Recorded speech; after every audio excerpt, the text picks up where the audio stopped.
एक रात की बात है। माता कौशल्या जी को सोते में अपने महल की छत पर किसी के चलने की आहट सुनाई दी। नींद खुल गई। पूछा, कौन है? मालूम पड़ा श्रुतकीर्ति जी, सबसे छोटी बहू शत्रुघ्न जी की पत्नी है। माता कौशल्या जी ने उन्हें नीचे बुलाया। श्रुतकीर्ति जी आई, चरणों में प्रणाम कर खड़ी रह गई। माता कौशल्या जी ने पूछा, श्रुति, इतनी रात को अकेली छत पर क्या कर रही हो बेटी? क्या नींद नहीं आ रही? शत्रुघ्न कहाँ हैं? श्रुतकीर्ति की आंखें भर आई, मां की छाती से चिपटी, गोद में सिमट गई।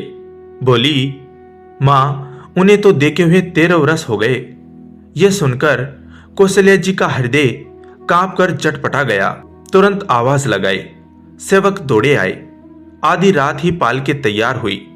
आज शत्रुघ्न जी की खोज होगी। मां चली। आपको मालूम है शत्रुघ्न जी कहाँ मिले? अयोध्या जी के जिस दरवाजे के बाहर भरत जी नंदी ग्राम में तपस्वी होकर रहते हैं, उसी दरवाजे के भीतर एक पत्थर की शिला है। उसी शिला पर अपनी बाह का तकिया बनाकर लेटे मिले। मां सिराने बैठ गई। बालों में हाथ फिराया तो शत्रुघ्न जी ने आंखें खोली। मां उठे, चरणों में गिरे। मां, आपने क्यों कष्ट किया? मुझे बुलवा लिया होता। मां ने कहा, शत्रुघ्न यहां क्यों? शत्रुघ्न जी की रुलाई फूट पड़ी। बोले, मां, भैया राम जी पिताजी की आज्ञा से वन चले गए। भैया लक्ष्मण जी उनके पीछे चले गए। भैया भरत जी भी नंदी ग्राम में हैं। क्या यह महल, यह रथ, यह राजसी वस्त्र विधाता ने मेरे ही लिए बनाए हैं? माता कौशल्या जी निरुत्तर रह गई। देखो क्या है यह राम कथा। यह भोग की नहीं, त्याग की कथा है। यहां त्याग की ही प्रतियोगिता चल रही है और सभी प्रथम हैं। कोई पीछे नहीं रहा। चारों भाइयों का प्रेम और त्याग एक दूसरे के प्रति अद्भुत, अभिनव और अलौकिक है।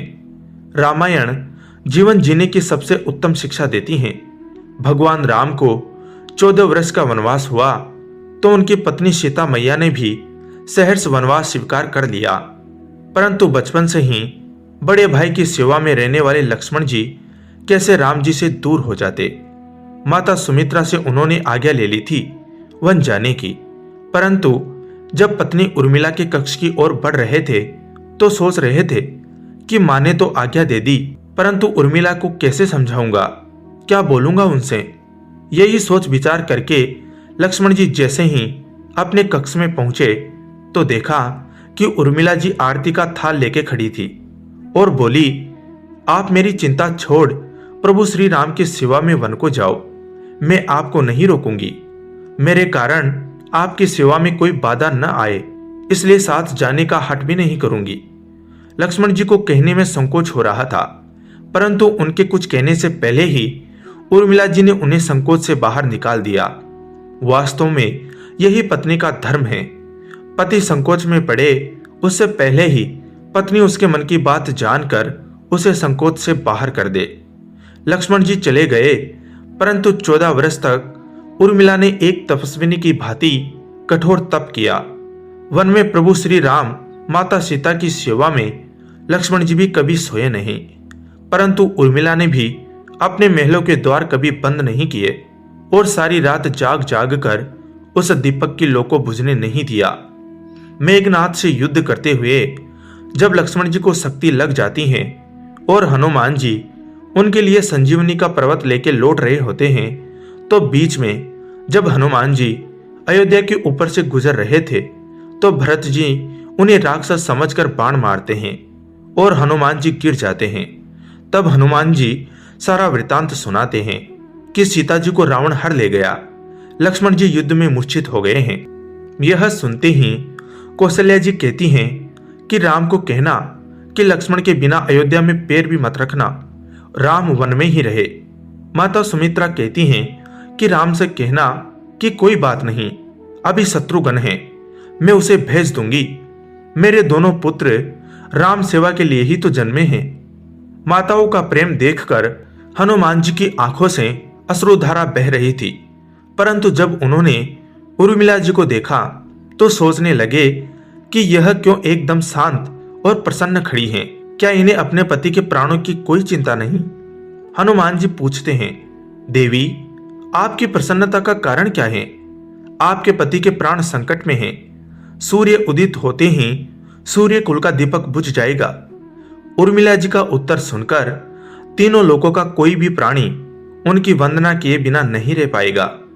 उर्मिला बोली, मेरा दीपक संकट में नहीं है, वह बुझ ही नहीं सकता।